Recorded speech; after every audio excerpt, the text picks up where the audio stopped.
This week on the Talent Talks podcast, I was delighted to be joined by James Ball, Associate Director at Infosys Portland. And today we're going to discuss quite a range of topics, from adaptive procurement transformation to the differences between working in industry and in consultancy. James comes with a wealth of experience, over 25 years in procurement, the first 15 years in industry and then the last 10 in consultancy. James now heads up the EMEA function and looks at sustainability and large-scale transformation projects for Infosys Portland. So I really hope you enjoy today's episode. Let's get on with the show.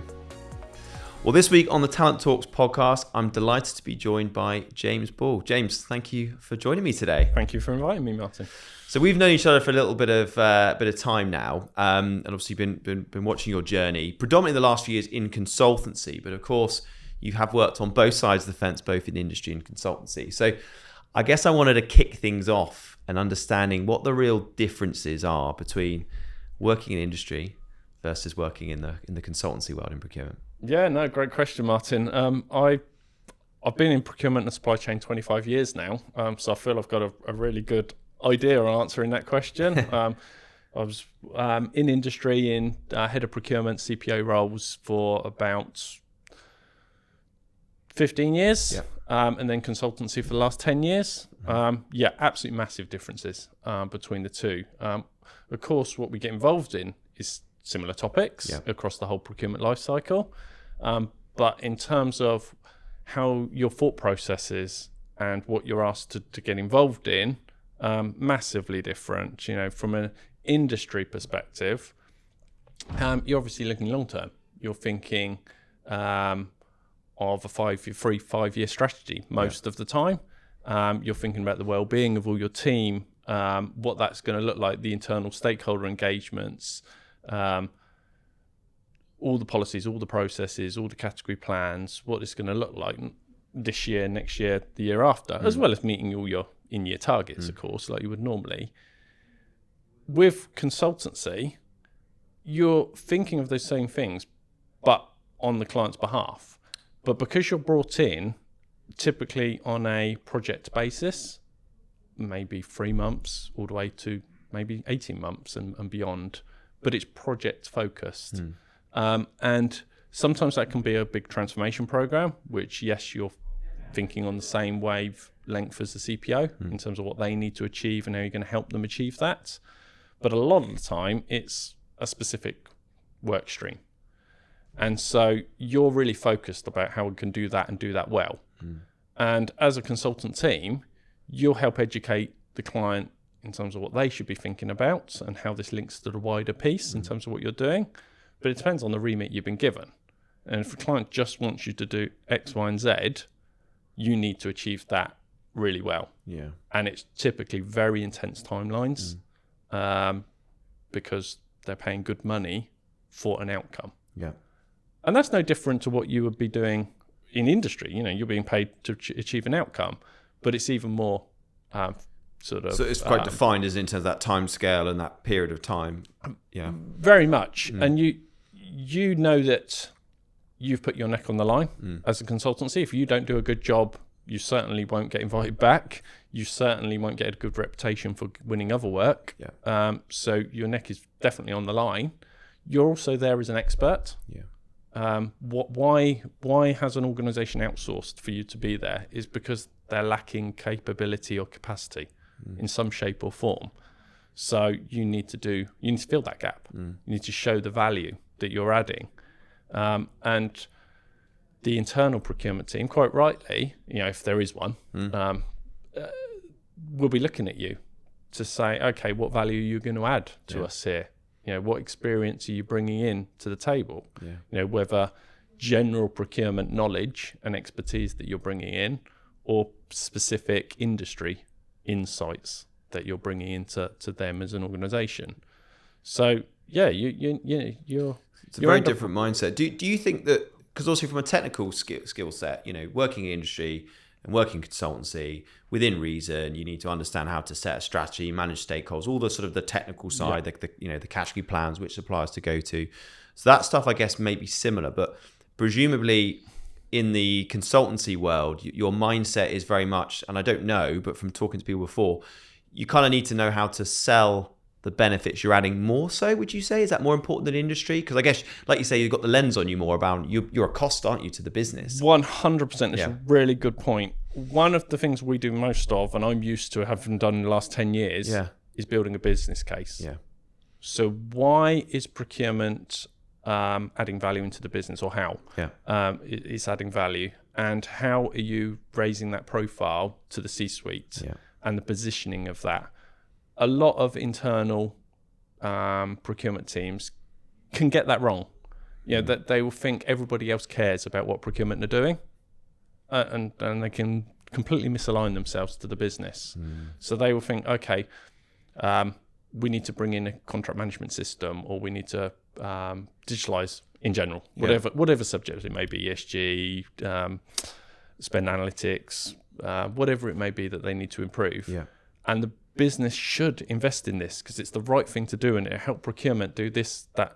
But you need to build a business case around why. What value is that going to bring to the business, and go from there.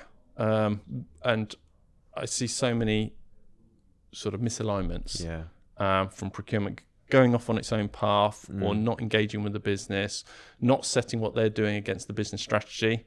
Sustainability is a classic one that I see. At the moment, a lot of procurement functions will just be, I need to collect carbon emissions data. But you shouldn't just do standalone. It needs to be linked to what's the company's sustainability strategy. In terms of, well, what metrics do you want to capture across all of sustainability? And therefore, what tool are you going to need? What category plans is that going to link to? What supplier engagement plan are you going to need off the back of that? What happens when suppliers don't engage on it? What's your risk profile? What's your mitigation plans to all of this? There's a lot more that goes into it. And that should be built into the business plan of why you perhaps need a tool or a particular sustainable procurement team.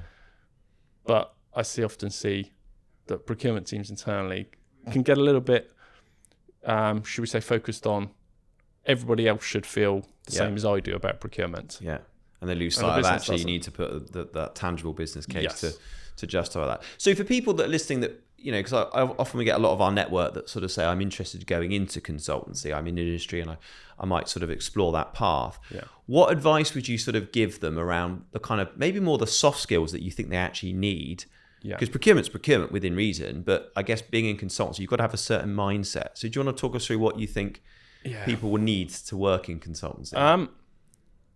You need to be adaptable. That's absolutely for certain. You just mentioned stakeholder engagement. You're going to, in consultancy, deal in lots of different sectors and industries. We should do, unless you're an SME in a particular area. But certainly my role and most consultancy roles. Because of that, you're going to meet lots of different personalities and businesses with different focuses. So you need to be adaptable. The way some stakeholders, some businesses, you need to win hearts and minds and engage that business in terms of what they're trying to achieve. Others, you need to be much more focused, project focused, output focused. They don't want to have a friendly relationship as such with you. They bought you to provide a service and an outcome. And is that hard sometimes, just to pick up on that point? Because I guess, and I know, again, from knowing you quite well, you're very much a people's person. You like being embedded in the business. That must be quite hard, though, that you get embedded in, particularly for a long-term project. You're getting to know the team, you get to know the stakeholders. And then ultimately there's that sort of almost transactional element of going, right, now I'm exiting. Is that... Because you've got to be quite professional about having quite sort of... I like it personally, but I like the variety of consultancy. I like the market insights I've got over the last 10 years of all the sectors, all the industries I've worked in, the understanding of how things work, technology.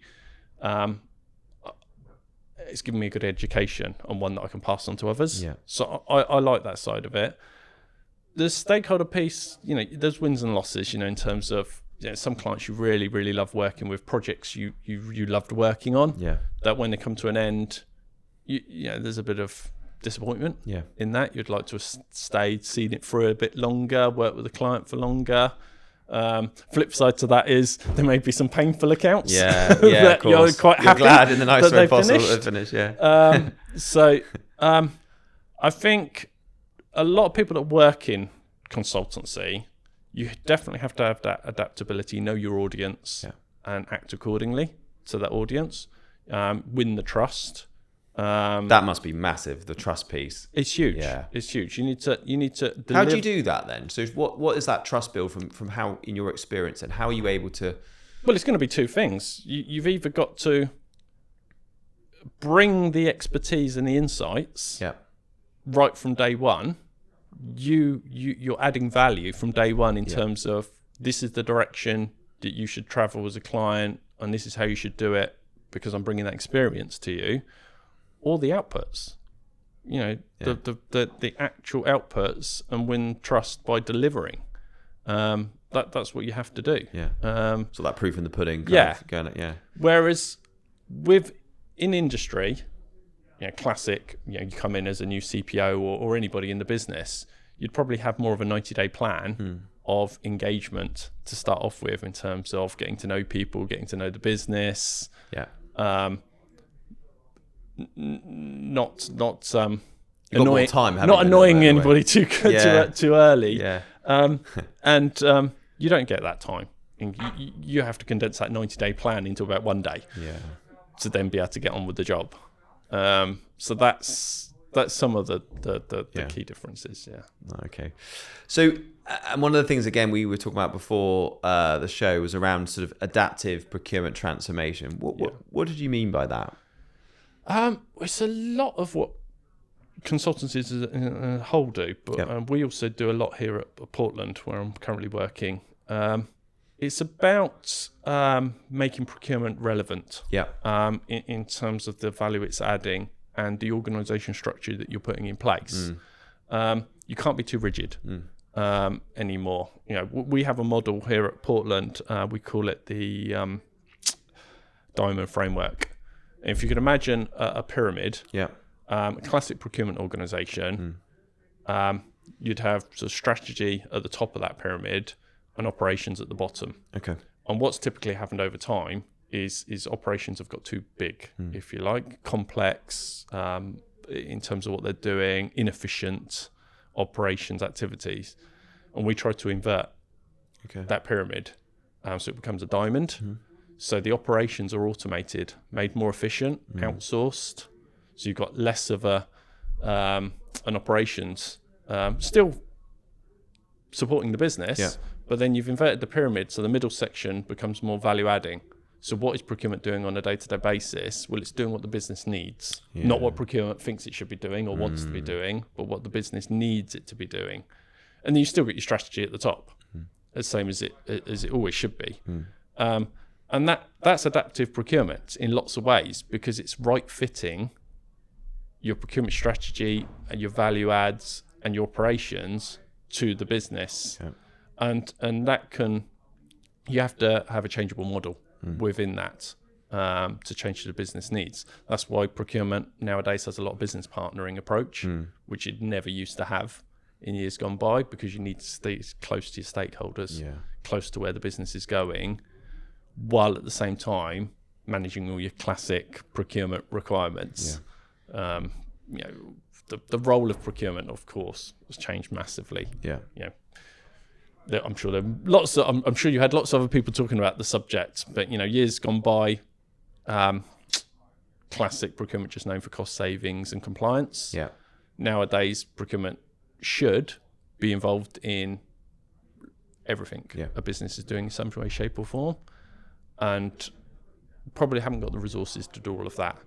So you need to invert that pyramid and have the right fitting operations so that the value is relevant to that business. And that's kind of what I mean by adaptive.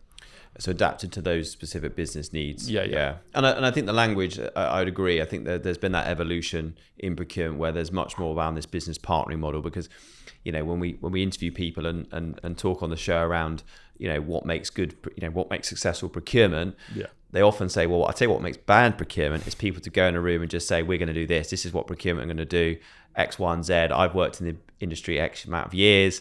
This is the change that I'm going to do because I've done it everywhere I've been, and not listening to the business needs at all, not understanding what their challenges and what's also worked with procurement in the past. Yeah. So I like that term. Massive misalignment. People will. And you've probably seen that as well, maybe from a legacy perspective, that you've maybe come in where previous consultancy they might have worked with, or individuals where they've done that approach, and actually there's probably a bit of unpicking and some a bit of a PR exercise around positive procurement in an adaptive way, as you said. You'll perhaps see it a lot in the public sector as well, because public sector are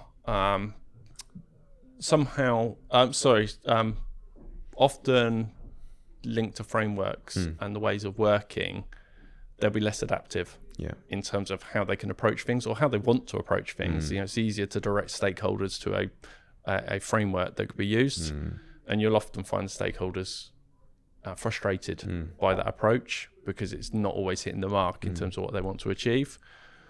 You need to look at each individual reason as to why that may be the case, but I do see a lot of private sector will be more adaptable.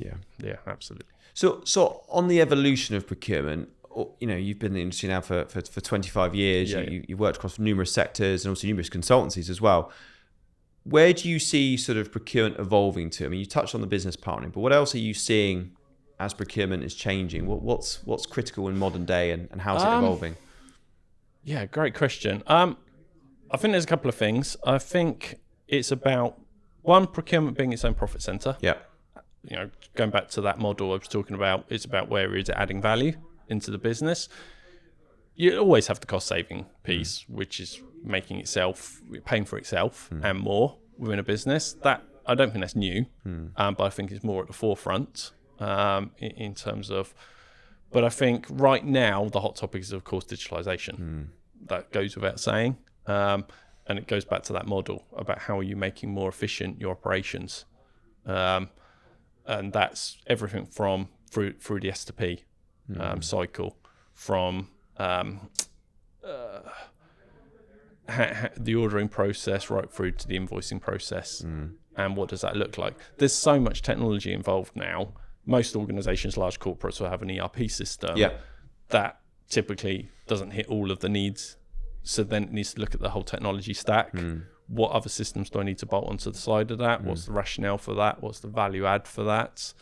I think in terms of the evolution of procurement, organizations, you could read lots of market reports from Gartner, Hackett, whoever you want to look at, and they will all talk about things like AI, etc. In a couple of years being 70-80% touch points in all procurement processes. Really, that high? Yeah, wow. In some way, shape or form. We do a lot of work on this. So I've lived and breathed it for quite a lot of time now. And it's the main thing that organizations want to look at. If you look at the economic climate for a while now, businesses are struggling. Okay, there's not a lot of budget, certainly for procurement, to invest in all the things that the business wants it to do. So you can do more with less, classic statement. So where are they looking? Okay, I need to look at my operations. I need to look at how I can optimize my technology stack and my processes and give the business more for less, because I haven't got a budget to go and hire more people to do more stuff, or go and buy fancy technology that I need, but I need to right fit it.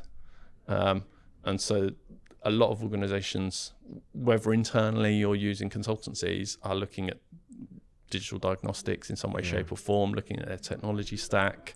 I think as individuals in procurement, you have to be on that journey.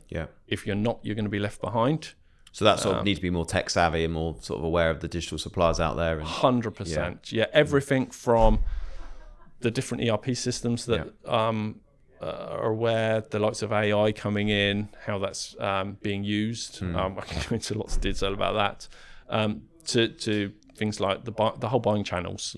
How your customers internally connecting with procurement through those buying channels. How are they ordering goods? how are you making it easy for them to order goods and services, and then the compliance off the back of that. And it all comes back to your technology stack in one shape or form, and then the value you're adding off the back of that in classic procurement activities, category management, business engagement, etc. So I'd say the evolution is all around digital, because all the other topics, all your classic procurement lifecycle topics, they've always been there. They'll always be there, and you need to right fit them to your organisation. But the evolution's through digital. Quick break from the episode. I hope you're enjoying today's show. To keep up to date with our Talent Talks podcast episodes, don't forget to hit the subscribe button. This will help build our audience and our mission to raise the profile of procurement. I hope you enjoy the rest of the show.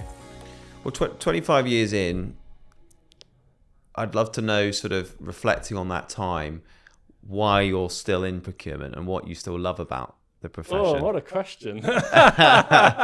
Because that's, generally that's really strong, good longevity in a profession. You've been adaptable. You've obviously changed, as I say, different sectors, different companies. But what kind of gets you out of bed in the morning still? What do you still enjoy about the profession? Unfortunately, I'm going to come up with some sort of classic comments here because I think they still ring true for me. I love that procurement is involved in so many things. Whether I was working in industry or in consultancy, you get to understand the workings of the business. You get to meet lots of different people in the business. I think trying to think of the right word, but satisfaction that you get from some of the outputs that you can achieve, and getting to know that business. For me, like most people, I kind of walked into procurement. I originally worked for digital many years ago. This was my first ever job in supply chain. I was there for many years, went through Compact, Hewlett-Packard, then left there to take a head of procurement role in the healthcare industry. And when I started in supply chain, I never kind of had a vision. I was going to say, did you think you'd be here never in 25 years time? When I started that, like most people in their 20s, you're kind of just in a job. And then, it was like, okay, this is really interesting. Back then, I was building inventory databases in Microsoft Access, can you believe, for the whole of the Hewlett-Packard's UK warehouses.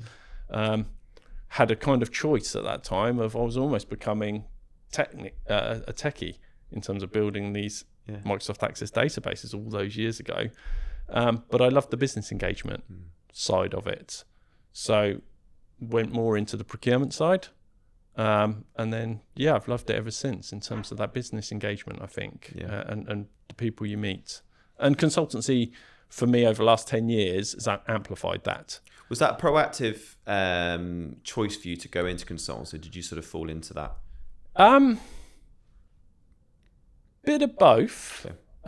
Bits of both. I was in a procurement and operations director role in industry.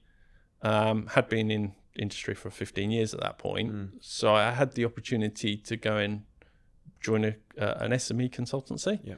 And that's what attracted me actually at the time. It was two things really. It was to try consultancy, that variety of consultancy, but it was also an opportunity to build a business. And certainly my career in the last sort of 10 years, I have worked in a lot of SME procurement consultancies and helped them grow from sort of smaller businesses into much larger businesses. And that's been a particular interest in me in terms of overseeing all the procurement activity and the work we do for clients, but also building a business, building a team, and seeing that prosper. So that's been a particular highlight for me over that time. Yeah, great. And talking about talent, obviously as a procurement recruiter, it's something I'm looking at and talking about every day. How have you seen procurement talent change? Maybe the profile of someone that you might want to employ, within your team. How do you think that's changed? And maybe talking about present day, what skills do you think are most important for a modern day procurement professional? Have the technical skills changed, do you think, or is it more sort of? It depends what role Okay. you're going into. It's a hard question to answer in many ways because it does depend on the role you're going into. Yeah. If you're going into consultancy, people will look for generalists in a lot of ways because consultancies need to have good utilization of staff. Yeah. And the types of projects that we get asked for, we can't, unless you're a consultant that is specialised in a particular sector, you need to have adaptability to help clients in lots of different ways. So consultants you're looking for and the skill sets are generalists in lots of ways that can be, have a good understanding of lots of different topics. And you will hire SMEs, of course, because that's what we're providing to clients. So I think the business stakeholder side of it has become bigger. You can't sit behind a desk and just do your compliance work and your cost savings work where you're engaging with your suppliers to drive those savings and then reporting quarterly or whatever, oh, look at what I've achieved. That's not a skill set that procurement sits in anymore. You need to have much more wider business engagement skills, technology skills, in terms of understanding how you're collecting data and collecting that data and using that data. That's a growing skill. But I think because of the world we live in now, people are much more tech savvy from a younger age now. Definitely. So I don't necessarily see that as I see that as a natural evolution in general. That people come in with those tech skills already further ahead than perhaps older generations. So that's a big piece. And in terms of what about from like the personalities, the soft skills? Are you seeing? Because I guess there's this, we talk about it a lot on the show around sort of that IQ to EQ shift and people looking at more kind of the soft skills and, you've touched on some of the technical side and I agree, that more generalist approach. But from a soft skill, we've talked about a few of those, but have you seen that, when you're hiring yourself, what kind of qualities do you look for? Take the technical aside. Generally for you as a hiring manager, what's particularly important? What's going to resonate with you when you're sat in a room with someone interviewing them? Well, you want a good character, goes without saying. Somebody that is adaptable. You can't have people that are set in them, fixed in their mindset of I'm coming in to do this job. And that's all I'm good at and that's all I'm going to do. That is not, whether in industry or consultancy, that's not a mindset that rings true of me.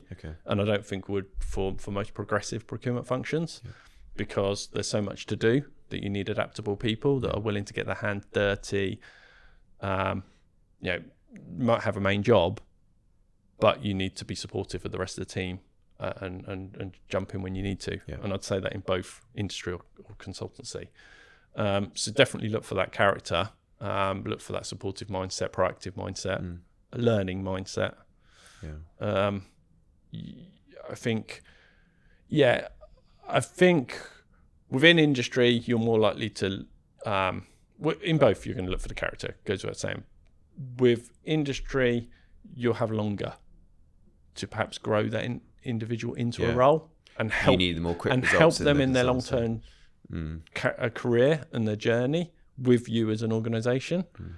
That's not to say you don't in consultancy. You work with many people where we've grown and prospered those people, but there have to be, shall we say, sounds a bit harsh to industry here, but perhaps a higher standard right from day one.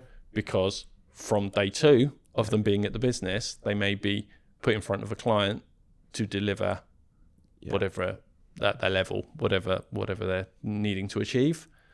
So they need to be at a standard, at a certain level right from day one. And a certain level, I guess you've got to be confident, presumably, with that level of experience that they can hit the ground running. And you're investing. Because it's interesting you say that, because I guess for me, speaking from experience, when I first started, some of the consultancies that I was working with at the time would say they just need to work almost for one of our competitors. They need to already worked in consultancy. Now, I know that's shifted a lot, but there is often that nervousness when we talk to candidates that are in industry and they're looking to go into consultancy. They say, well, I've never worked in a consultancy. So I guess there's some of that challenge for us is breaking down that barrier. What would you say to that? Do you look industry into consultancy? Obviously, you've done it yourself. I know it depends on the role maybe, but... It's certainly never... It's something that all consultancies will look at, right? In terms of if you're hiring somebody, you will...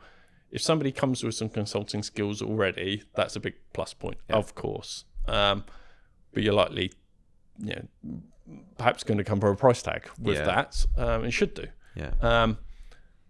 I would say for the last 10 years in the organisation I work with, that's not been a prerequisite in terms of hiring people. That's good to hear. We have as many people here that come from an industry background that are then coming in trained under the wings of people with perhaps a longer term consultancy career, that they're not put in a position straight away that they're exposed with a client. They may be learning for a period of time or on a project until they're up to the right standard to do more of a consultancy approach, if you like.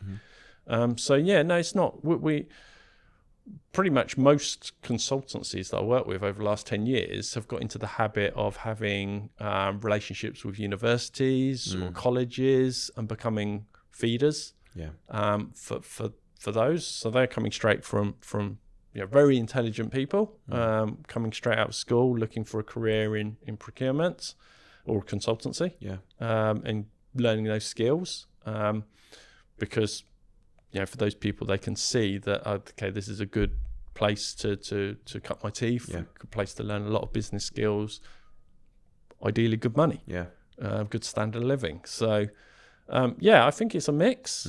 I can understand organisations that may have we need to hire people with a consultancy background if they need that person to hit the ground running. Yeah. But that's not how you're going to build a wider consultancy group and a team. Yeah. No. And final question, in terms of consultancy as a whole, would you say that's in procurement been something that's grown a lot? And do you think that will continue to grow? Do you think it's sort of relatively even sort of level now and it's kind of plateaued off in terms of investment? Or what would you generally take outside where you're working at the moment, just in general? Have you seen a growth in consultancy? Do you think that's something that will continue to push? Well, I've been for a long time for lots of different organisations. Yeah. I'm part of the Management Consultancy Association. Oh, yes, yep. So, which is not just procurement, that's much wider. So I see a lot of market statistics about the consultancy industry as a whole, not just procurement. And for many years, it's been double-digit growth. So, you get a lot of poor journalism out there complaining about consultancy fees, certainly in the public sector, and criticising it in some shape or form. The actual facts, as stated by the MCA in lots of publications, has been continued double-digit growth for many, many years. So there is a need, and the contribution that consultancy procurement, obviously, is what I'm in. Offers to the industry is huge. And we wouldn't all exist. There's tens and tens of procurement consultancies at various scales in the UK and globally. We wouldn't all exist if the demand wasn't there. There's definitely been that growth. I mean, certainly, again, since I've been in it, there's been so many emerging consultancies, growth in some of the ones that you've worked for, well, most of them. And I think also what we've tended to find is that businesses actually almost that try before you buy element, they'll invest in a consultancy to deliver that transformation of that project. And they're slightly more nervous, certainly in modern day, about investing in a permanent headcount. They'd rather have that budget and resource in consultancy. So we've certainly seen that capitalize, and you guys are able to utilize both interim and permanent resource into those end clients. I think at the current economic climate, there's a slight hesitancy in terms of using consultancy services. It's either a large scale outsource or very project focused, and that you're helping them design the business case, or they've created a business case themselves for you to be there. The augmented resource, just come in and help us for a while, there's a bit more pressure internally on organizations to justify that. We don't have the budget for that. So as an internal, as the procurement function, can you do more for less, as I was saying earlier? So I think I'm seeing over recent times kind of two ends of that scale, and that middle part that's helped with that double-digit growth for a long time has got squeezed a little bit more. But that's fine. Consultancies just need to show their value. Yeah. And you'll get a good reputation to get the work. So that's absolutely fine. Yeah. I think that comes to a nice conclusion of showing value and being adaptable, Yes. as you were talking about earlier, as well as the consultancy. James, thank you so much for joining me. It's been great to talk around your career, your background, and really sort of go behind the curtain a little bit more on the consultancy world. So thank you for sharing that with me, and good luck with the rest of 2024 and onwards. Thank you for your time. Thanks, James. Thanks, Martin. I hope you enjoyed today's show, and we'll be back soon with more Talent Talks podcasts. In the meantime, please hit the subscribe button on your favourite platform. See you soon. Take care.